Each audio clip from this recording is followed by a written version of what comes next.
Hello, fourth graders, and welcome to your escape room.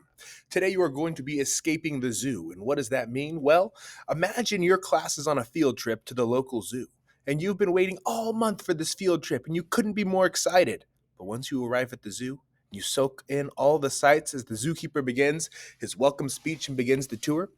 But as he's rambling on about the grizzly bears that are roaming the green grass in their exhibit, your friend, Carl, asks you where the bathrooms are.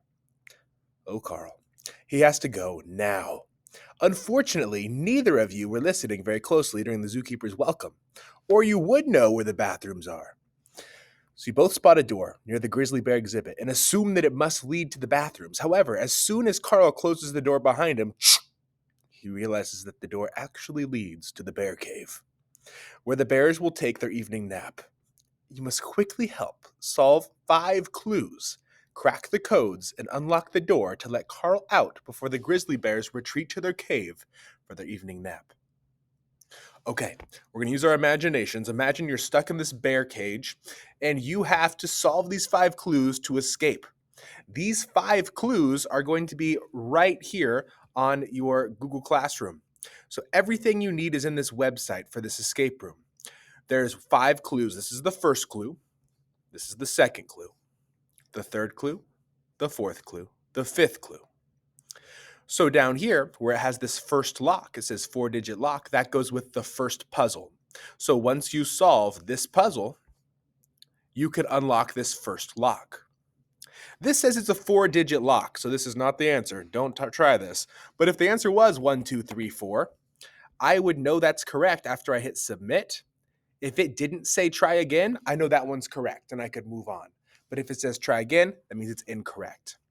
And how do I figure out these puzzles? Well, that's up to you. You're going to read the directions it gives you.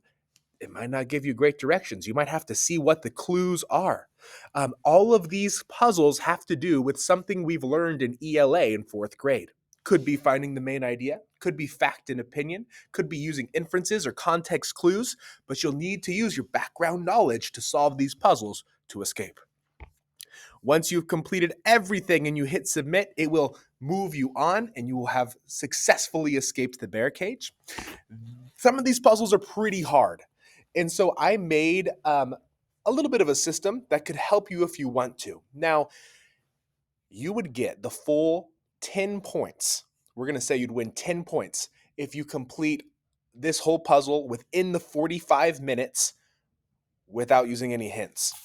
No shame in using a hint, but if you need a hint, they're going to be on your whiteboard, and they're labeled by their locks. So this one is lock 1, and that's for the first puzzle. If you're absolutely stuck on lock 1 and you've spent 10, 15, 20 minutes on it and you want to move on, first of all, you could just move on and come back to it. But if you want to get a hint, you'll open up this page and a hint is underneath here that could help you. I will tell you, let's make sure we're right. Lock 2 is extremely difficult. Lock 2 is the hardest lock by far. I put a very big hint under lock 2. If you want to do lock 2 last, might be a good idea. It is very difficult. But then again, I kind of gave it away right here. So if you need to take that, you can. The thing is, you get 10 points if you don't use any hints. For every hint you use, you lose 10 points. So you might still successfully escape, but if you used 2 hints, then you're winning with 6 points. Now that's just kind of for fun. But if you want it to be more of a challenge, don't use the hints. If you want to go through it a little quicker, use the hints. But I hope you have fun. Escape the zoo. I'll see y'all later.